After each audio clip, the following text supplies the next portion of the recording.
Our film starts in a psychiatrist's office somewhere in Manhattan, New York. A man is on a couch discussing his love life to her. He tells her about meeting a girl at a blues bar that he was going above and beyond to try to get with. They both get drunk and he takes her home, and when he goes to sleep with her, a bat flies into the apartment and stops them, which they find hilarious. He then tells the psychiatrist how fighting off the bat turned him on, and then he leaves. Eventually he goes out with what it looks like to be his co-workers and sees a woman sitting alone in a booth. He makes small talk with her and introduces himself as Peter Lowe. She introduces herself as Rachel, and the next thing we see is the two getting hot and heavy in bed. She then fangs out and bites him.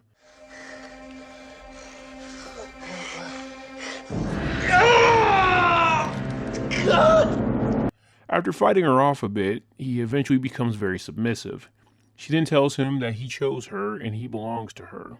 The next day, he's in a great mood and makes breakfast for her, but we see that he's not actually talking to anyone. Later on, he goes on a date to a museum with the drunk blues club girl from before, but now he's treating her like yesterday's garbage. He tells her that he has to take a piss, but instead takes a taxi and leaves her behind.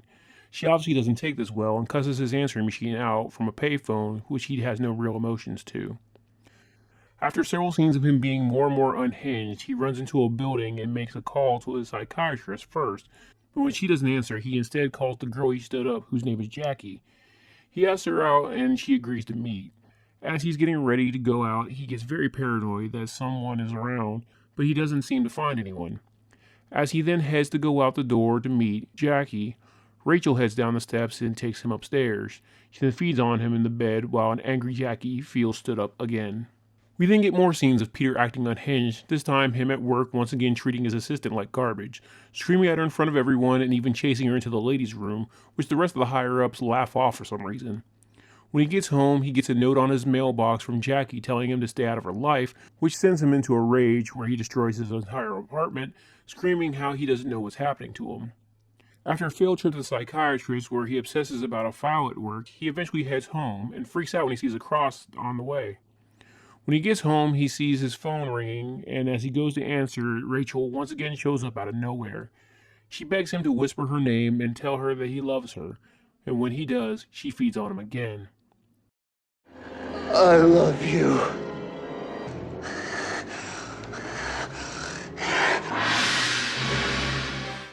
After she gives a lovely speech about how happy she is about him keeping their relationship secret, we see him very giddy in the morning where, again, he's having a whole conversation with no one, but this time acting as if they're fondling him in the shower. He then eats a bug from his stove and heads to work. When he gets there, he finds out that his assistant Alva called in sick with a cold.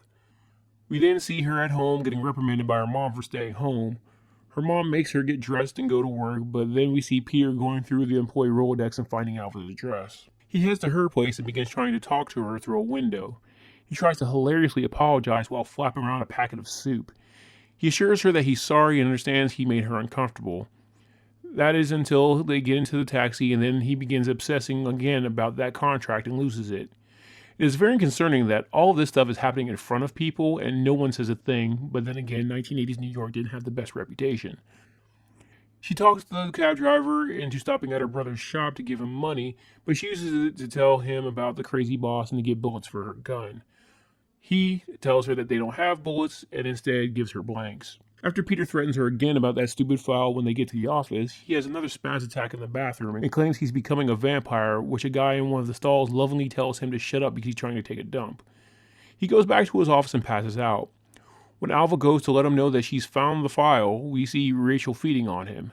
He eventually gets up and starts hallucinating and acts like basically every character from a Jim Carrey movie, forcing her to run from him. She eventually pulls out the gun, and he tells her that if she does not shoot him, he'll fire her. He then fires her as she passes out on the floor after shooting the blanks on the ground, but then we see that he believes she's Rachel. He then grabs the gun and tries to commit suicide, but it does nothing as he's only sucking down the blanks.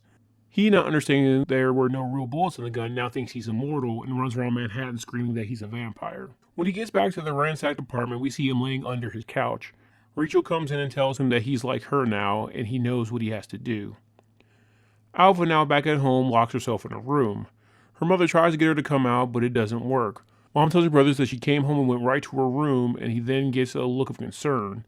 When he tries to talk to her, she once again pushes him away. Peter, who is now completely Looney Tunes, heads to a novelty shop to buy some vampire fangs. When he doesn't have $20 for the good ones, he buys some super cheap ones for $3.50. He then tries to talk his psychiatrist into giving him a sooner appointment than the one he had, but he hilariously sounds muffled as he still has the cheap fangs in his mouth. Once he fails at getting an appointment earlier than Monday morning, he begins chasing pigeons around, and apparently he catches one and eats it, as his apartment is now covered in pigeon feathers. He then heads back to sleep under his couch. The next evening, he gets up and forces his way into a nightclub, still wearing his cheap vampire fangs. He finds some girl with very questionable decision-making for flirting with a guy who's wearing vampire fangs, and eventually drinks her blood. Again, with not one person noticing any of this is happening in a very public place.